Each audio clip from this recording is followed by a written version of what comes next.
नमस्कार, आपण बघत आहात उमेश 24 चॅनल. अमरावती जिल्ह्यात सुरू असलेल्या मेळघाट संघर्ष यात्रेचा आज चौथा दिवस आक्रमक ठरला. मेळघाटातील रस्ता आणि वीज सुविधांच्या मागणीसाठी माजी आमदार बच्चू कडू यांनी जारीदा येथे वन विभागाच्या कार्यालयाला घेराव घातला. हजारो समर्थकांसह वन विभागाच्या कार्यालयासमोर जोरदार घोषणाबाजी करण्यात आली. रस्ते आणि वीज जोडणीसाठी आवश्यक परवानग्या वन विभागाकडून दिल्या जात नसल्याचा आरोप करत बच्चू कडू यांनी प्रशासनावर तीव्र नाराजी व्यक्त केली.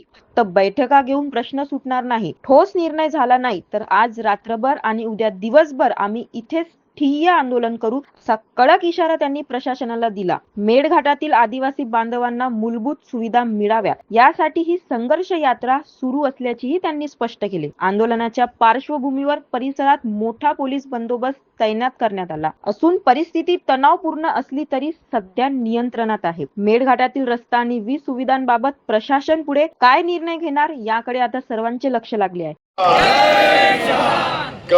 जय जोहार, बोल भगवान बिरसा मुंडा की, पूज्य बाबा साहेब आंबेडकर की, छत्रपती शिवाजी महाराज की. धन्यवाद.